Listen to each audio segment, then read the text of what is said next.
Preste atenção nessa menininha.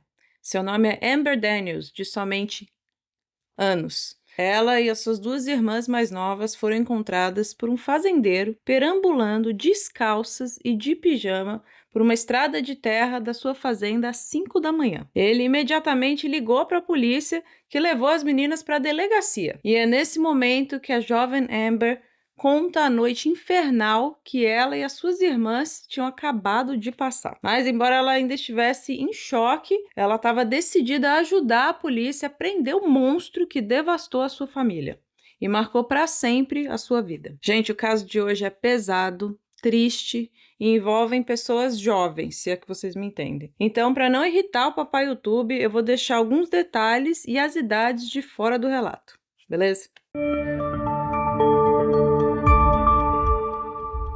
Fala, meu povo bonito! Eu sou a Su e sejam muito bem-vindos ao canal. Se vocês, assim como eu, gostam de histórias bizarras, crimes reais, teoria da conspiração, curiosidades, essas coisas assim bizarras e bem doidas, não se esquece de se inscrever aqui no canal, já ativa aí o sininho da notificação para você não perder nada e curte, comenta e compartilha, porque tudo isso ajuda muito a gente aqui, beleza?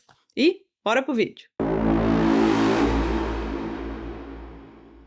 Então, vamos lá. São 5 da manhã do dia 4 de dezembro de 1997. Um fazendeiro no condado de Bacon, no estado da Geórgia, nos Estados Unidos, está trabalhando na sua propriedade quando ele avista 3 meninas jovens caminhando ao lado da estrada. Não preciso nem dizer que ele levou um baita susto, né? Ele percebeu que as meninas estavam com muito medo e assustadas. Então, calmamente, ele se aproxima delas, perguntando se elas estão bem. Uma das crianças diz que é de Santa Claus, uma pequena cidade que fica a 80 quilômetros de distância da fazenda. O homem fica com aquela cara de quem não tá entendendo nada. Como que 3 meninas estão andando sozinhas às 5 da manhã, descalças e de pijama e bem longe da casa delas? Ele liga para a polícia, explica a situação e rapidamente envia uma viatura para recolher essas meninas. Você pensa. A polícia chega ao local e as leva de volta à delegacia, perguntando onde moram e o que aconteceu. A menina de 10 anos, Amber, diz que ela e suas irmãs são parte da família Daniels. A família Daniels é conhecida na região por acolher muitas crianças órfãs. Um policial é enviado até a casa dos Daniels para ver o que estava acontecendo e por que as meninas estavam sozinhas e tão longe de casa. Quando a polícia chega à casa, a porta da frente está escancarada. O que eles descobrem lá dentro é uma das invasões domiciliares mais perturbadoras que o estado de Geórgia já viu. O policial se aproxima da porta e vai falando assim em voz alta: "Aqui é a polícia, tem alguém aí?" Mas a casa estava em absoluto silêncio e ninguém responde. O policial vai entrando devagar e escuta o som do sistema de alarme apitando e também um bebê chorando vindo lá de dentro. Aquela cena tá muito sinistra e o policial caminha mais para dentro da casa quando de repente ele vê assim de canto de olho algo se movendo debaixo da mesa. No susto ele vira e vê que é um garotinho escondido em estado de choque. O menino sai debaixo da mesa, levanta os braços sem falar uma palavra e aponta para um dos quartos. O policial olha para onde ele estava apontando e vê uma mancha de sangue na porta do quarto. Ai, credo, gente. O policial sacou sua arma e foi entrando no quarto bem cuidadosamente. Assim que entrou, ele descobriu o corpo de uma jovem imóvel no chão. O policial recebe um choque de adrenalina e vai entrando com a arma em punho no quarto. Foi quando ele viu mais 2 corpos na cama. Era um homem e uma mulher. No berço que ficava ao lado da cama tinha um bebê chorando muito. O policial continua vasculhando a casa. Em um dos quartos ele encontra um garotinho deitado na cama e o seu lençol coberto de sangue. Infelizmente o menino tinha falecido. O policial pegou o bebê e o menino que estava embaixo da mesa e saiu, correndo para a viatura. Ele não sabia se quem fez aquela loucura ainda estava na casa ou ali na região, né? Credo. Enquanto isso estava acontecendo lá na casa, os investigadores estavam interrogando as 3 meninas para tentar entender o que aconteceu. Amber, que é a filha mais velha, começa a contar tudo. E mesmo com todo o trauma que ela passou, ela lembrava perfeitamente de tudo. Ela contou que foi tirada do seu quarto no meio da madrugada por um homem chamado Scott. Essa informação mudou tudo. Para entendermos melhor, vamos voltar 2 anos para 1995. Amber tem somente anos e finalmente está morando com a sua mãe biológica chamada Kim. Kim é uma alcoólatra em recuperação. Ao crescer, Amber e as suas irmãs eram rotineiramente colocadas em lares adotivos pelo Serviço de Proteção à Criança, já que a sua mãe perdeu a guarda delas várias vezes devido ao seu vício. Mas a Kim estava determinada a melhorar a sua vida e se tornar sóbria para recuperar a guarda das meninas e proporcionar um lar bem amoroso para elas. Foi durante as sessões dos Alcoólatras Anônimos que ela conheceu Danny Daniels, que também era um alcoólatra e estava em recuperação. Eles se apaixonaram e fizeram um pacto de se curarem juntos e viverem uma vida longe dos vícios. Danny e Kim se casaram. Ele tinha uma filha adolescente chamada Jessica, e assim os 6 formaram uma nova família e todo mundo estava feliz da vida, morando debaixo do mesmo teto. Finalmente, o sonho da Kim de proporcionar um lar seguro e amoroso para suas filhas tinha se tornado realidade. A Kim estava tão realizada que ela queria devolver para a comunidade todo o apoio que ela recebeu durante essa fase dos vícios. Para isso, ela e o Danny se tornaram voluntários e começaram a receber em sua casa crianças em situação de risco, assim como as suas filhas também já estiveram no passado. Coisa boa, né? Uma das primeiras crianças adotivas que os Daniels acolheram foi uma jovem chamada Joanne. A mãe biológica da Joanne era uma mulher que também tinha perdido a guarda dela por motivos de vício e tinha permissão para fazer visitas supervisionadas. E muitas dessas visitas ela estava acompanhada pelo seu filho, Jerry Scott Handler. Jerry, ou como ele preferia ser chamado, Scott, tinha 18 anos e era muito amigável com todas as crianças da casa. Ele brincava com elas e todo mundo se sentia bem assim na sua presença, sabe? 2 anos se passaram e a mãe da Joanne conseguiu se recuperar e ganhou novamente a guarda da filha. Olha que coisa boa. Desde então, ninguém nunca mais tinha visto o Scott. Então vamos voltar lá para a data do crime, que é 4 de dezembro de 1997. Os Daniels estavam com mais 3 crianças adotivas, além das suas 4 filhas de sangue. Amber está no seu quarto dormindo quando de repente é acordada por alguém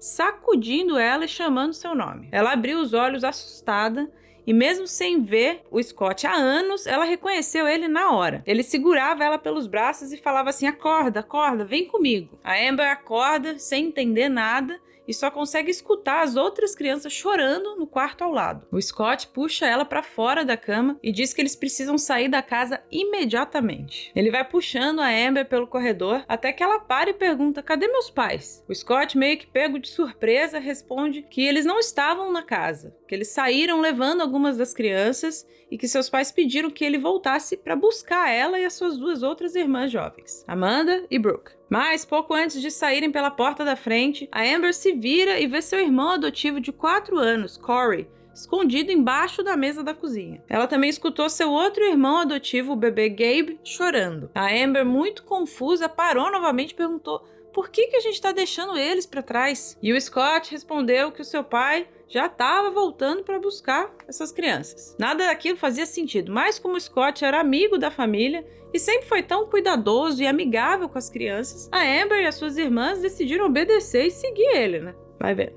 Todos entraram na van, mas enquanto ele continuava dirigindo pela estrada deserta, as meninas ficaram cada vez mais preocupadas e começaram a chorar, sem saber para onde estão indo, onde estão seus pais. O Scott começou a ficar nervoso e mandou todo mundo calar a boca. Depois de dirigir por mais de meia hora, o carro saiu da estrada principal e entrou em uma estradinha. Logo depois, ele estacionou debaixo de uma ponte. Jerry, então, desliga o motor, puxa o freio de mão e mandou a Amber ir para o banco de trás com ele, enquanto a Amanda e a Brooke vão pro banco da frente. Já dá pra imaginar o que aconteceu nos fundos daquela van, né, gente? Ai.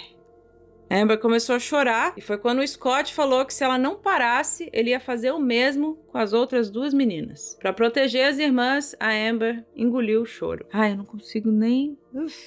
Depois que ele acabou, o Scott voltou pro banco do motorista e saiu dirigindo. As 3 irmãs permaneceram em silêncio, totalmente aterrorizadas e em estado de choque. De repente, o carro para bem no meio de outra ponte. O Scott pega um fazedor de furo e força Amber, Brooke e Amanda a saírem da van. Ele continua ameaçando elas com o fazedor de furo e vai levando as meninas para a beira da ponte. As 3, muito assustadas, permanecem grudadas e de mãos dadas, uma com a outra. E elas não têm ideia do que acontecerá a seguir, né? Mas aí, do nada, o Scott joga o fazedor de furo lá embaixo no rio. Nessa hora, a jovem Amber pensou: essa é a nossa chance. Ele tá desarmado. Se a gente correr em direção ao matagal, talvez a gente consiga fugir dele, né? As três, então, começam a correr que nem as desesperadas. E o Scott começa a correr atrás delas, gritando para elas voltarem. Só que o Scott era muito maior e muito mais rápido, e ele consegue alcançar a Brooke. Ele gritou que se as outras duas não voltassem, ele ia jogar a Brooke pra baixo lá na ponte. A coitada da Amber ficou com uma escolha impossível: salvar a si mesma e sacrificar a vida da sua irmã mais nova, ou voltar para a van sem saber o que vai acontecer com ela. Ela decidiu mais uma vez proteger a sua irmã. Ela e a sua irmã Amanda começam a caminhar lentamente em direção ao Scott e a Brooke. Ele jogou todas elas na van e saiu em disparada lá na estrada. Muito nervoso, ele dirigiu por mais de 20 minutos e de repente ele encostou em uma estradinha. Tirou as três da van e mandou elas esperarem que ele voltaria em 5 minutos. Todas elas ficaram em silêncio, observando o carro do Jerry se afastar. Assim que já não dava mais para ver as luzes do carro, as três correram em disparada pela direção oposta da estrada. Enquanto corria pela estrada, elas viram lá de longe uma casa que parecia ser uma fazenda. Elas começam a correr em direção àquela fazenda. Só que de repente os faróis de um carro aparecem na estrada vindo na sua direção. Você pensa só. Elas tentaram se esconder, mas já era tarde demais. O carro parou e um homem saiu e veio na direção delas. Mas, graças a Deus, não era o Scott. O homem ligou para a polícia e o xerife local chegou e levou as três meninas para a delegacia. Foi na delegacia que ela foi informada que os seus pais e um dos seus irmãos adotivos tinham sido assassinados. Ela não conseguia aceitar ou acreditar. Levou um tempo para ela digerir essa informação. Tadinha, chorou muito. Você imagina só, gente? Mas a Amber sabe quem fez isso com ela e ela quer ter certeza que ele seja preso e pague pelo que ele fez com a sua família. Ela contou que foi o Scott e que ele frequentava a casa deles anos atrás, quando a sua irmã estava morando na casa deles. Amber também contou que na época ele tinha se apaixonado pela filha mais velha, a filha adolescente do Danny, Jessica. Mas a Jessica não quis nada com ele na época e dispensou ele. Com essas informações, a polícia descobriu que o Scott já tinha ficha corrida na polícia. Ele tinha sido preso por dirigir embriagado. Com isso, eles pegaram a foto da sua ficha criminal e fizeram um teste com a Amber para ter certeza que ela estava identificando a pessoa certa responsável por toda essa barbaridade que aconteceu naquela noite. I got about 6 photographs here, and you may or may not know who's in these pictures, okay? And that's okay. And what I want you to do, look at them, and if you recognize any of them, you tell me.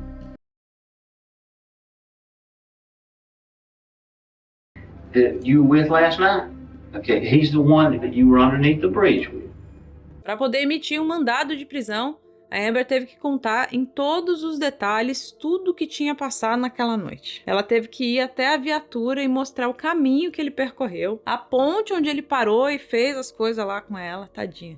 Imagina só você ter que reviver isso tudo. Deus é pai. Enquanto isso, a perícia coletou evidências da cena do crime, coletando impressões digitais, uma bituca de cigarro e amostras de DNA. Os investigadores chegaram na seguinte linha do tempo. Por volta de 1 da manhã, antes do Scott sequestrar a Amber e as suas duas irmãs mais novas, ele invadiu a casa por uma janela dos fundos. Ele então foi ao quarto da filha mais velha, Jessica, e tentou fazer as coisas lá com ela. Os detetives acreditam que ela deve ter resistido e correu para o quarto dos pais. O Scott correu atrás dela e no quarto dos pais disparou na Jessica, que caiu no chão, e logo depois ele disparou nos pais que estavam na cama. Depois foi no quarto ao lado e fez o mesmo com o filho adotivo Brian. Foi aí que acabou a munição dele. Ele então entrou no quarto da Amber e levou ela e as irmãs. Com todas as evidências, um mandado de prisão foi emitido. Forças policiais de todas as cidades vizinhas se uniram para achar o Scott. Eles foram até a casa da mãe dele, que morava em uma cidadezinha ali perto, menos de 1 hora da cena do crime. Mas o Scott não estava lá não. Parecia que o homem tinha simplesmente desaparecido. Porém, as buscas continuaram ao redor do exterior da casa até que finalmente eles descobriram ele escondido debaixo do assoalho de madeira de uma parte externa lá da casa. Jerry Scott Heidler é acusado e preso por 4 acusações de delete em primeiro grau, 3 acusações de sequestro e roubo. O bizarro é que o Scott já chegou na delegacia admitindo tudo. Falou que foi ele mesmo, que não sabia o porquê dele ter feito aquilo e que parecia que ele estava num sonho. Dá pra acreditar? Em 30 de agosto de 1999, o julgamento do Scott começou. Amber depôs novamente e contou tudo o que ele fez. Levou apenas 20 minutos para o júri chegar a um veredito. Ele foi condenado por 4 acusações de assassinato, sequestro e roubo. Ele pegou a pena de morte e está até hoje no corredor da morte esperando a sua data de execução. Já se passaram mais de 2 décadas após essa tragédia. Hoje a Amber tem a sua própria família. Ela reconhece todo o esforço que a sua mãe fez para sair dos vícios e cuidar dela e das irmãs com tanta dedicação. Ela diz que a sua missão é recriar para sua própria família o lar acolhedor que a sua mãe construiu para ela. Então é isso, pessoal, que história pesada, né? Nossa, essas histórias assim com gente nova me dá até um embrulho na barriga, assim, sabe? Gostaram? Já comenta aí o que vocês acharam. Muito bizarro. E eu não sei nem mais o que falar, tá? Fiquem ligados aí pro próximo vídeo. Não esquece de dar like, se inscrever no canal e compartilhar, beleza? Falou! Ai, horroroso. Pesado. Nossa, muito pesado.